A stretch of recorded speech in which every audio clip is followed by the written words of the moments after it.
Good morning. Today I'm going to be reviewing the Pagani Design PD-1645. This watch is available from Pagani Design Wholesale Store on AliExpress for €84. So firstly, let's look at the box that the watch comes in, and then I'll talk you through the other items one gets with the piece. So this is the familiar Pagani Design cardboard watch box that the watch comes in, and the watch itself sits inside on a piece of foam inside a foam cutout panel, as one would expect.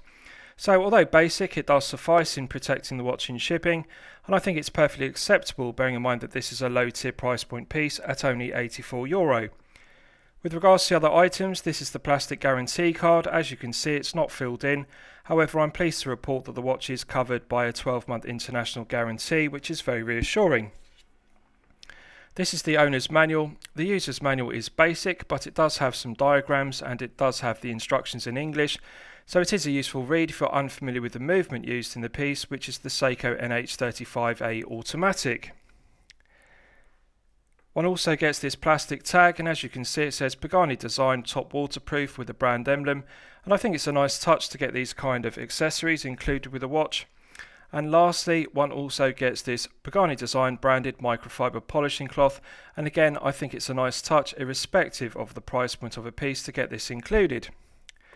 So with regards to the specifications of the watch itself, the PD-1645 is clearly an homage to the Rolex Datejust 41, and it does that very well because it has very similar dimensions. It has a 41mm case diameter.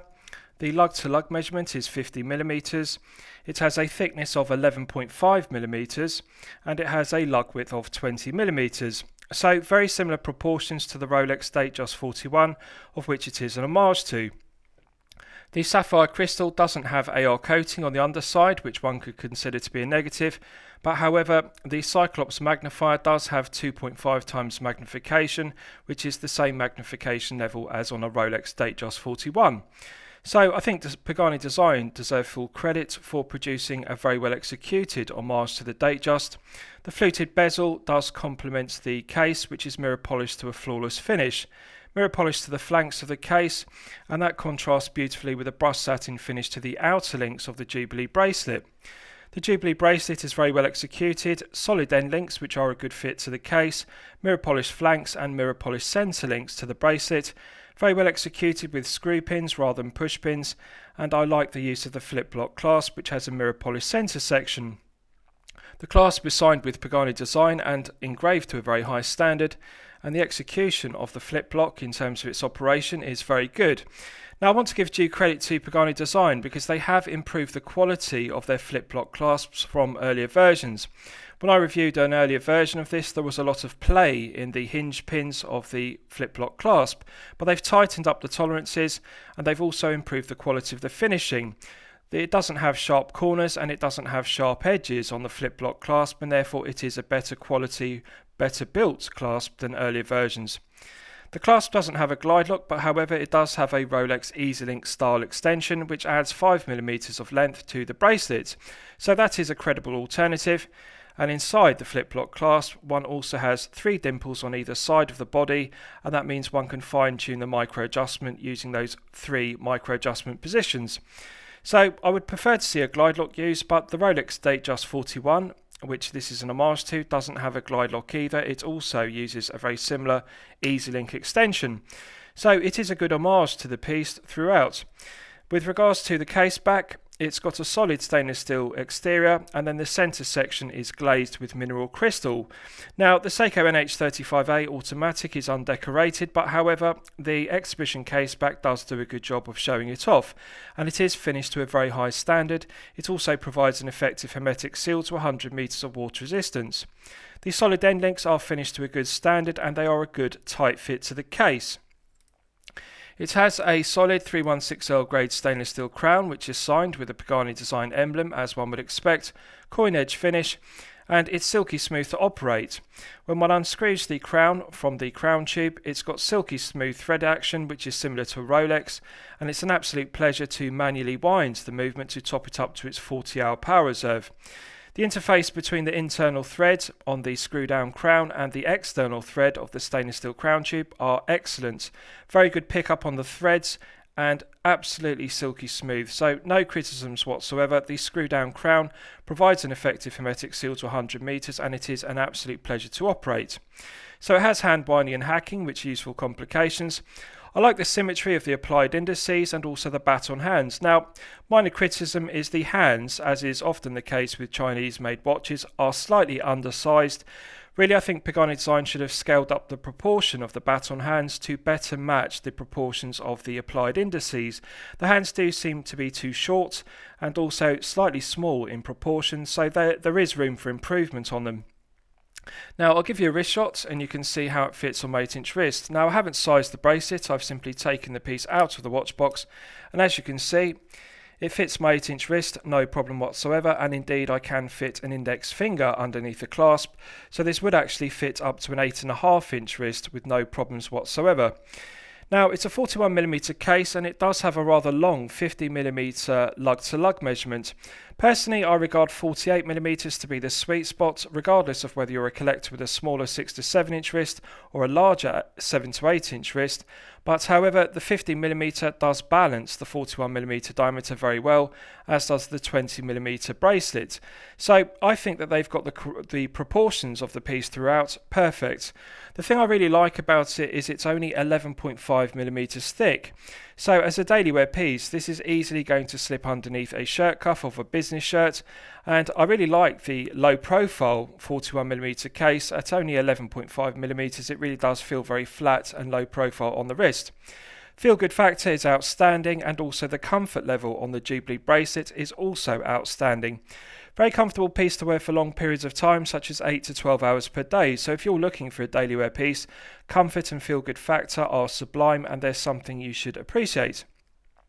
The flip-lock clasp is very aesthetically pleasing, and it also complements the mirror polish centre links, as you can see in the Jubilee bracelet. So overall, I would describe it as a good-looking homage to the Datejust 41. I like the blue sunburst style. Now, the only real negative is the applied indices and the baton hands are highly reflective, as is the flat sapphire crystal. It really would benefit from AR coating on the underside to reduce the glare and reflection. As you can see, it is a highly glossy and reflective piece with lots of glare. But however, one has to bear in mind the price point of the piece.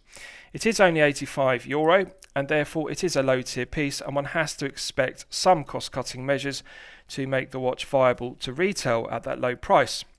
So let's do a Lume test and we'll see how the Lume performs when it's charged up to its absolute maximum. So as always, I'm going to use my 100 UV LED torch to charge it up to its absolute peak performance. Now, I'm not expecting to have Swiss BGW9 Super Luminova performance because this is a low tier price point piece, but we'll test it nonetheless. And as you can see, they have used green C3 Luminova. I think C3 Luminova is a good compromise between using low quality Luminova and high quality Super Luminova. Now, the only problem with those undersized baton hands, as I've discussed, I consider them to be too small, is they don't allow for large lume plots, and as you can see, the lume is performing very weak on the baton hands in contrast to the applied indices. They have clearly improved the quality of the C3 Luminova used on the applied indices. This is glowing brighter and glowing for a longer length of time than earlier versions of the PD-1645. But however, the baton hands really have negligible lume performance, and that is a disappointment. So I would say the Luminova used on the indices is very good, but the lume used on the baton hands really is poor, and they could improve it by using larger baton hands and therefore applying several layers of C3 Luminova to the baton hands.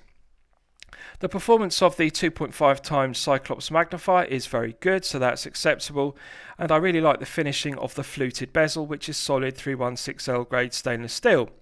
So the case polishing, the finishing of the bracelet, the flanks of the case, and also the exhibition case back and crown are all outstanding.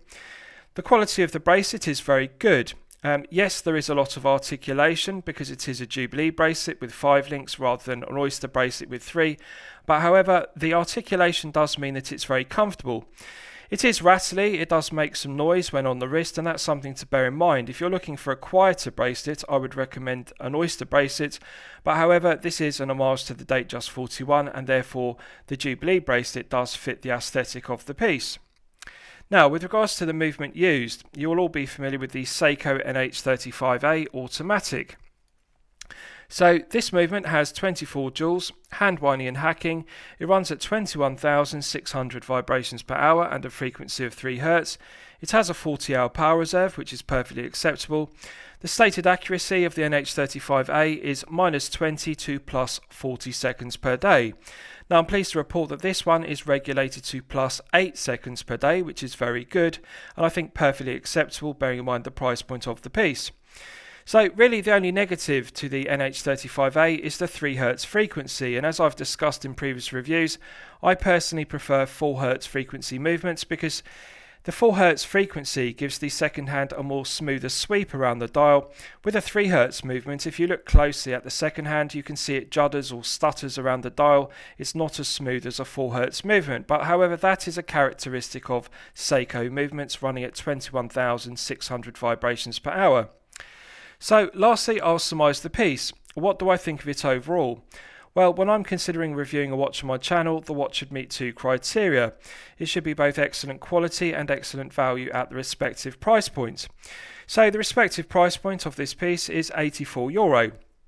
Yes, I consider it to be excellent quality, and yes, I consider it to be excellent value. If you're looking for a Datejust 41 Homage, this is a good option. There are some negatives as I've discussed, the lack of AR coating, the undersized baton hands and the weak performance of C3 Luminova on the baton hands. But having said that, the rest of the watch is very good. The finishing is excellent, the build quality is excellent, and also the quality control is excellent. It's a well-made piece and it's also well finished. And I think it's a very comfortable piece, and I also think it gives outstanding feel-good factor when on the wrist. So one has to balance the negatives with the positives, and overall I think that this is a champagne watch for lemonade money. I think for €84 this is the best quality Rolex Datejust 41 Homage money can buy, so I'm going to highly recommend it to you for your consideration. I hope you've enjoyed my review of the Pagani design PD-1645. Please feel free to post your own comments below the video. Thank you very much.